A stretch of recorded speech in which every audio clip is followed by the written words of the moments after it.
तो आज हम लोग सबसे पहले जानेंगे साइबर एथिक्स क्या है। साइबर एथिक्स, जब हम लोग ऑनलाइन आते हैं इंटरनेट पे, तो हमें हमारा कुछ मोरल रिस्पॉन्सिबिलिटी होता है या कुछ बिहेवियर हमारा ऐसा होना चाहिए जो कि दूसरे को जिससे कुछ प्रॉब्लम नहीं हो, और हम भी कुछ ऐसा ना करें जो हमारे लिए प्रॉब्लम क्रिएट करे।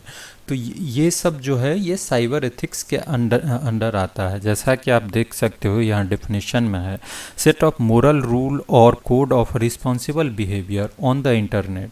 It involves the risk of harmful and online illegal behaviour and cyber ethics helps user in avoiding such practice. तो साइबर एथिक्स के बारे में जान के हम लोग वैसा बिहेवियर या वैसा प्रैक्टिस को अवॉइड कर सकते हैं जो कि हमारे लिए प्रॉब्लम क्रिएट करे या किसी और के लिए प्रॉब्लम क्रिएट करे। इसमें अगला टॉपिक है नेटिक्वेट्स।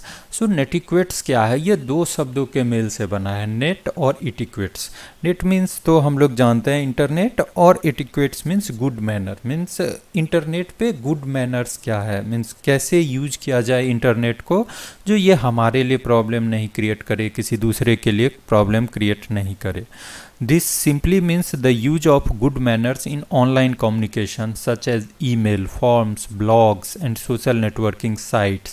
To name a few, it is set of rules which specify guideline to implement online behavior of user so that it is acceptable without harming other.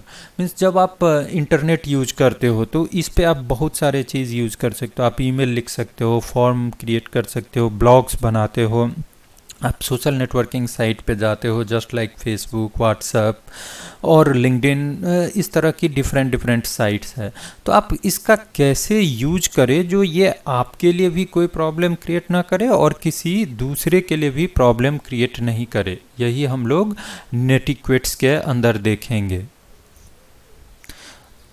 अब हम लोग देखते हैं गाइडलाइन फॉर गुड नेटिक्वेट्स। मीन्स ये good behaviour, online behaviour को follow करने के लिए हमें क्या क्या चीज़ ध्यान रखना चाहिए। उसमें से सम पॉइंट्स ये हैं। Don't share your personal sensitive information online. जब हम लोग ऑनलाइन कोई प्रोफाइल बनाते हैं, जैसे आपने फेसबुक पे अकाउंट क्रिएट किया या कहीं अकाउंट क्रिएट किया, तो आपको सेंसिटिव इंफॉर्मेशन जैसे आपका पासवर्ड, आपका जो सेंसिटिव डिटेल्स है जो आप दूसरे को नहीं बताना चाहते हैं, वो शेयर नहीं करना चाहिए। उसके बाद अगला पॉइंट है respect other privacy, other people privacy. जो अदर लोग हैं, जैसे कभी आपके पास कोई मोबाइल आता है या कहीं पे लैपटॉप में बैठते हैं, अगर किसी का कुछ खुला हुआ है अकाउंट, जैसे फेसबुक अकाउंट खुला हुआ है या जीमेल खुला हुआ है या कोई भी मेल खुला हुआ है, तो उसको हमें उसके साथ कुछ छेड़छाड़ नहीं करना चाहिए। उसका उनका वो प्राइवेसी है, उसे हमें या तो क्लोज कर देना चाहिए या वहाँ से हट जाना चाहिए। Verifying facts before reposting. अभी क्या है, अभी एक चलन है, जैसे हम लोग फेसबुक यूज़ करते हैं या ट्विटर यूज़ करते हैं, सिंपली शेयर बटन पे क्लिक करते हैं और कुछ भी हम लोग रीपोस्ट कर देते हैं। तो हमें इससे भी बचना चाहिए। हमें सबसे पहले चेक करना चाहिए जो ये सही है कि नहीं। अगर सही भी है तो ये दूसरे को अगर हर्ट्स करता है या दूसरे को डिस्टर्ब करता है या कोई प्रॉब्लम दूसरे के लिए क्रिएट कर सकता है, तो उसे हमें पोस्ट करने से, रीपोस्ट करने से बचना चाहिए।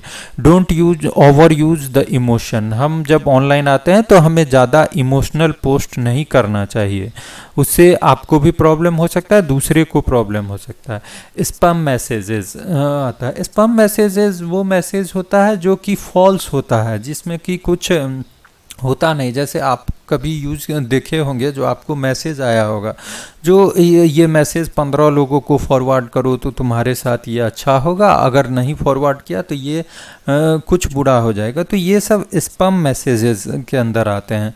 तो इसे हमें इन सब से बचना चाहिए। इन सब को हमें फॉरवर्ड नहीं करना चाहिए और छोड़ देना चाहिए, जैसे डिलीट कर देना चाहिए। डोंट पोस्ट प्राइवेट और एम्ब्रेसिंग इमेज और कमेंट्स। जैसे हम लोग किसी के कोई फ़ोटो पोस्ट किया, कोई वीडियो पोस्ट किया या कुछ भी ब्लॉग पोस्ट किया, तो हम लोग उस पर कमेंट करते हैं। तो जब हम कमेंट करते हैं तो हमें रिस्पॉन्सिबल रहना चाहिए, जो हम कमेंट कर रहे हैं वो किसी के लिए प्रॉब्लम ना क्रिएट करे। Follow copyright law. सो अभी क्या है, जो ऑनलाइन बहुत सारा मटेरियल अवेलेबल है, आप इंटरनेट पे आते हैं तो बहुत सारा चीज़ अवेलेबल है, लेकिन बहुत सारे चीज़ पे कॉपीराइट लगा रहता है जो ओरिजिनल क्रिएटर हैं उसके। तो हमें वो चीज़ फॉलो करना चाहिए। बहुत सारे लोग generally cut cut copy paste करते हैं, और वो चीज़ नहीं करना चाहिए। हमें पहले चेक करना चाहिए जो वो कॉपीराइट है उनका उस पे या नहीं है, या अगर है तो फिर उनसे परमिशन पहले लेना चाहिए उसको रीपोस्ट करने से पहले। अब नेक्स्ट टॉपिक हम देखेंगे प्राइवेसी का। सो प्राइवेसी क्या है? द क्वालिटी और state of being apart from company और ऑब्जर्वेशन। जब कोई चीज़ छुपाना चाहता है या अपना कोई डिटेल प्राइवेट रखना चाहता है तो उसे प्राइवेसी बोलते हैं। अब इसी में आता है ऑनलाइन प्राइवेसी। तो ऑनलाइन प्राइवेसी क्या होता है? It is the level of privacy protection an individual has while connected to internet. जब कोई इंटरनेट पे है तो जो उनका प्राइवेसी है, जैसे उनका पर्सनल डेटा है, तो वो ऑनलाइन प्राइवेसी के अंदर आता है। अब हमें ऑनलाइन प्राइवेसी इम्प्रूव करने के लिए बहुत सारे गाइडलाइन होते हैं, टिप्स होते हैं, जिसमें से कुछ हैं जो हमें फॉलो करना चाहिए।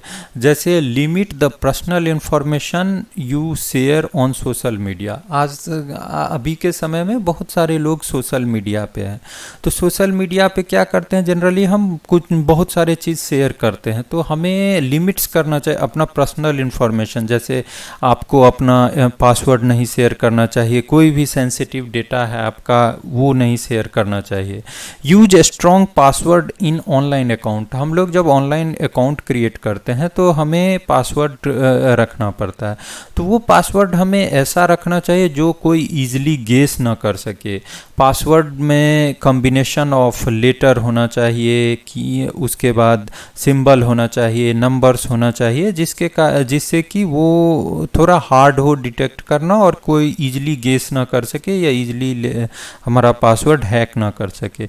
B careful where you click. जब हम लोग इंटरनेट पे आते हैं तो बहुत सारा लिंक हमें मिलता है, जो click here, browse this, those type of links are there. So हमें क्या करना चाहिए? केयरफुल रहना चाहिए जो हमें कौन सा लिंक पे क्लिक करना है, कौन से लिंक पे नहीं करना है। Use quality antivirus software. तो बहुत सारा सॉफ्टवेयर आता है जो कि वायरस को प्रोटेक्ट करता है हमारे सिस्टम में डाउनलोड होने से, तो वो सॉफ्टवेयर हमें यूज करना चाहिए, जिससे कि हमारा जो सिस्टम में फाइल है या हमारा जो भी चीज़ है वो वायरस हमारे फाइल्स को डिस्टर्ब ना करे। नेक्स्ट टॉपिक है फिशिंग। फिशिंग जो है एक फ्रॉडुलेंट अटैम्प्ट है। जैसे हम लोग जब ऑनलाइन आते हैं तो बहुत जगह हमें क्या रहता है, अपना user name, password, credit card details और भी सेंसिटिव इन्फॉर्मेशन देना रहता है, जो कि हमें पहले रीवेरीफाई करना चाहिए जो हम जहां दे रहे हैं वो एक परफेक्ट साइट है कि नहीं और एक ट्रस्टवर्दी साइट है कि नहीं। जैसे बहुत बार क्या होता है, जो आपको कहीं से कॉल आता है और उस कॉल पे आपको बोला जाता है जो आप अपना अकाउंट नंबर, अकाउंट का पासवर्ड और डिफरेंट चीज़ शेयर कीजिए। तो उन सब चीज़ों से हमें बचना चाहिए। वो सब जो होते हैं वो हैकर होते हैं, जो कि आपका अकाउंट हैक करके उसका मिसयूज करते हैं। तो फिशिंग भी वही चीज़ होता है। इसमें क्या होता है, आपको ऐसा दिखाया जाता है जो वो बहुत ही ट्रस्टवर्दी एंटिटी है, और वो आपका डिटेल ले लेते हैं और डिटेल लेने के बाद आपका अकाउंट हैक करके उसका मिसयूज करते हैं। तो इन सब चीज़ों से हमें बचना चाहिए।